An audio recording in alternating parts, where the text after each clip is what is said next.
अश्लील गीत कोई नहीं गाएगा उसको तो छेद दूंगा और जो सुनेगा उसको घोंप दूंगा। चली तो बहुत दिन के बाद आज हमनी के फिर से पहुंचल बानी सो तेगलवा बाबा के पास। देख रहल बानी यहाँ के हालत कुछ पातर हो गईल बा, वायरल जौन बाटे यहाँ के कुछ कम हो गईल बा, मीडिया वाला लोग के आवागमन कम हो गईल बा, लेकिन यहाँ के जौन अभी फॉर्म बाटे फॉर्म जेव के तेव बा। एक हाली का भइल कि तानिया जाए यहाँ के आके कुछ मान ली कि उल्टा पुल्टा कैली, कुछ यहाँ के गोबर कोड़ली, ओकरा बाद से यहाँ के कुछ अब तनी ठंडा गईल बानी। काजी बाबा बोली चलवा ठंडा तो नहीं हुआ हूँ, भोजपुरी में बोलल करी, भोजपुरी में बोलेगा बा, भोजपुरी में बोली, अंग्रेजी में ना। अच्छा चलवा आप सब तो जानते ही हैं तेगालुआ बाबा don't touch me without permission viral बाबा।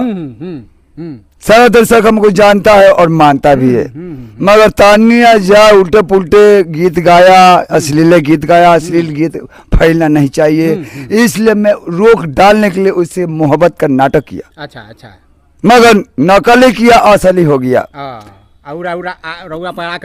हाँ किडनैपिंग किया रात में गुंडी बन के हाँ नीचे के गोर छुआ ले बिया और मुंडी पकड़ ले गई, मुंडी पकड़ ले बिया। हाँ वो पता नहीं अनहरिया घर में ले गई। अच्छा, रामपुर भगवानपुर के पश्चिम चेवर में जो ये वीडियो हो चुका है। वही में रउरा के कसाई भइल। हाँ अब पता नहीं नीचे के छुआ के ऊपर के बाकी रख देला।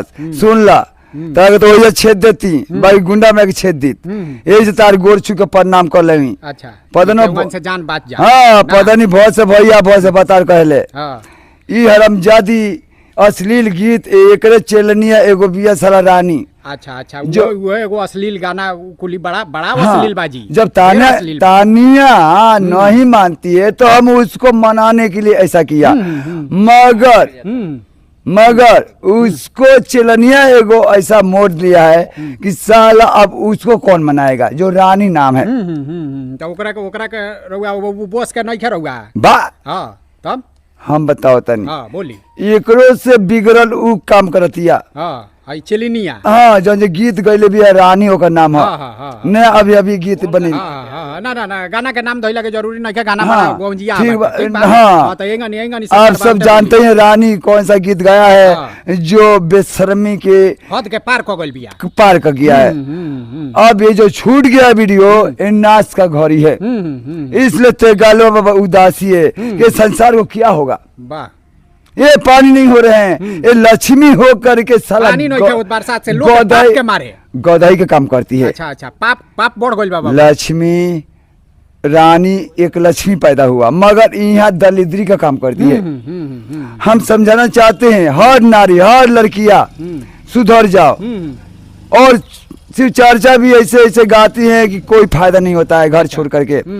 हर औरतों को घर से बाहर चौकर से बाहर नहीं जाना चाहिए। अच्छा, मगर ये युग में ऐसा होता है सास ससुर को लाते मारती है और बाहर में जाके शिष्टाचार करती है।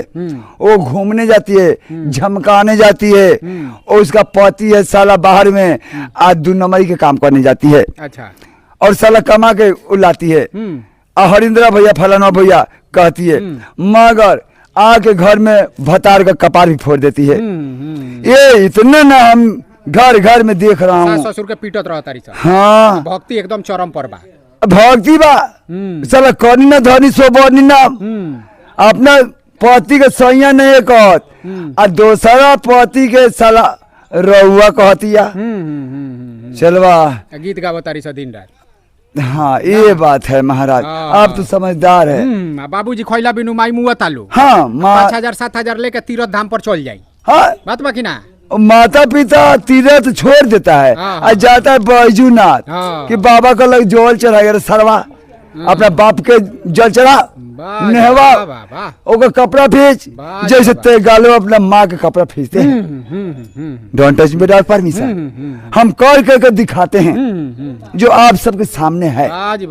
एक गोरिया कोठी में शूटिंग हो रहा है, जो भी अगर ऐसा शूटिंग लेना चाहता है ये वीडियो से संपर्क कर सकता है।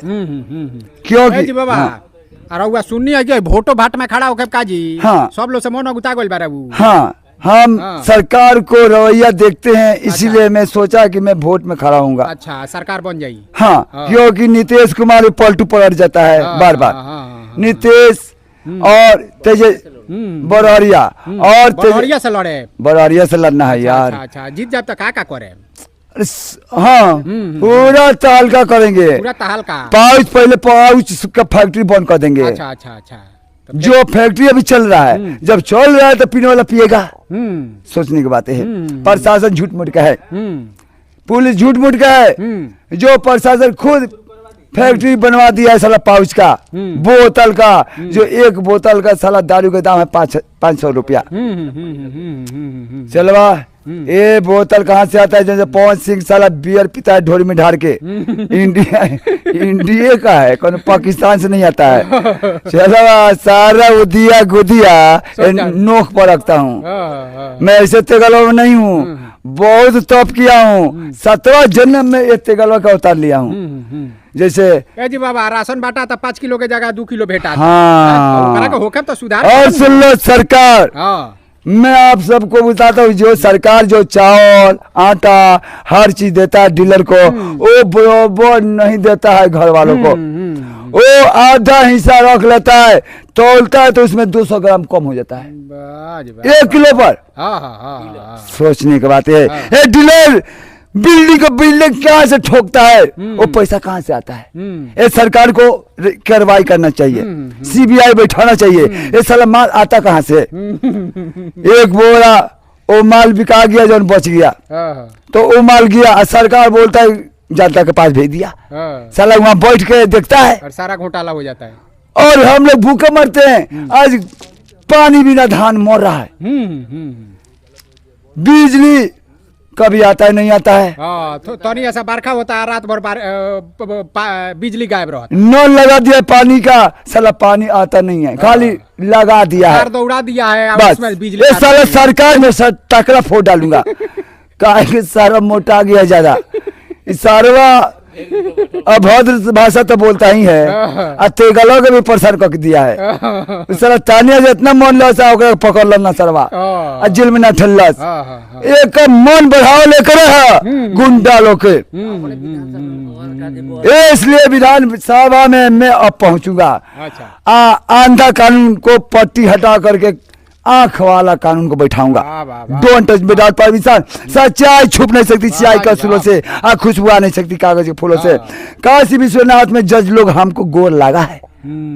देख लो, बाइक में एगो बाग 3 गो चलो।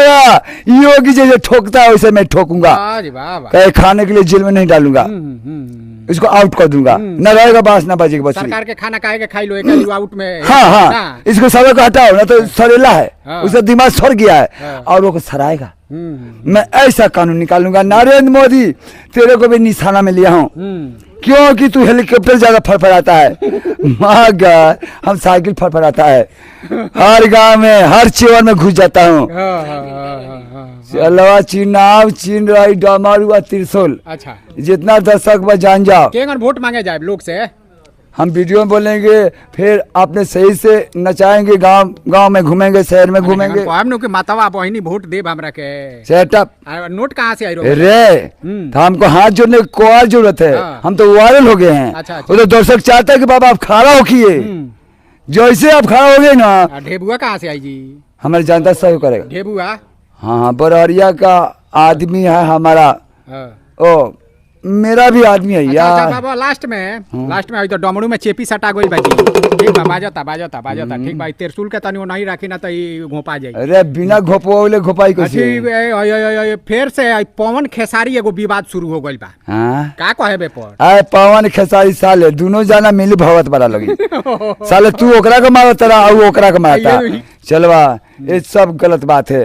इस साला सब मौका हिट होके खातिर विवाद कर देता। हाँ, इस साला खाली लमके पर ध्यान रहता है आ गोलका पर कि हम ही हिट रही दोसर के उम्र हिट। अब बाबू के अब गाना गावे के बा, गाना रहो गावे के बनू। अरे गाएंगे, क्यों नहीं गाएंगे।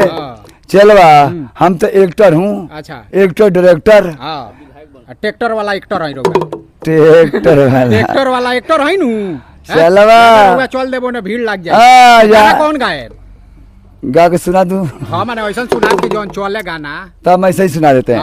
दर्शक, ये हमारा गीत सुनना है। अच्छा। क्योंकि हमारे गीत में भक्ति है। भक्ति है यानी भक्ति में शक्ति होता है। अच्छा अच्छा। कैसे होता है मैं बताता हूँ। अश्लील गाना नहीं सुने। अश्लील गीत कोई नहीं गाएगा उसको तो छेद दूंगा और जो सुनेगा उसको घोप दूंगा। चलवा उसको मन बढ़ाने का यही बात है। वाह वाह वाह वाह वाह, गाना शॉर्टकट में गाई फटाफट। सीताराम सीताराम सीताराम कहिए अजाहि विधि राखे राम ताहि विधि रही।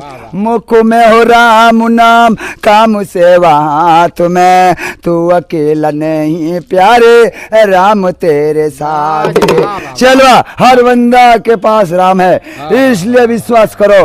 अश्लील पर ध्यान मत दो, अच्छाई पर ध्यान दो और इस वीडियो को शेयर फॉलो करते रहना। जिया बाबा आप समाप्त कर जाओ। देखो तेगालो बाबा पीछे चलने को आगे भगाओ। अपना मोबाइल है लोन पर फोन हो चुका है। चलो आप सबको धन्यवाद देते हैं। जय हिंद, थैंक यू। जय हिंद जय भारत। स्टॉप कर चलवा चली तो यहाँ कर तेगालवा बाबा जौन की फिर फॉर्म में लौट रहल बानी एकदम। यहाँ के देख रहल बानी त्रिशूल आ डमरू लेके रुद्राक्ष के माला लेके सीधा कली बाबा सीधा कली गेंडूर बानता है कली एगो नाग फांस डलले रही गर्दन में एगो धामिन सांप मिले ली सकुली लोग डरा जाए बालकोनी में रखले बानी। ठीक बा बालकोनी में रखले रही। तो चल यही के साथ है जौन वीडियो बाटे हमनी के समाप्त कइल जाता। रउगो लोग के बड़ा डिमांड रहल कि तेगालवा बाबा के लगे कबो जाई या हुआ के कबो देखाई तो हमनी के पहुंचिए गइल बानी सब तेगालवा बाबा के लगे। वीडियो रउआ सबे देखिए लनी। चली कमेंट करे आई वीडियो कैसन लागल बताए।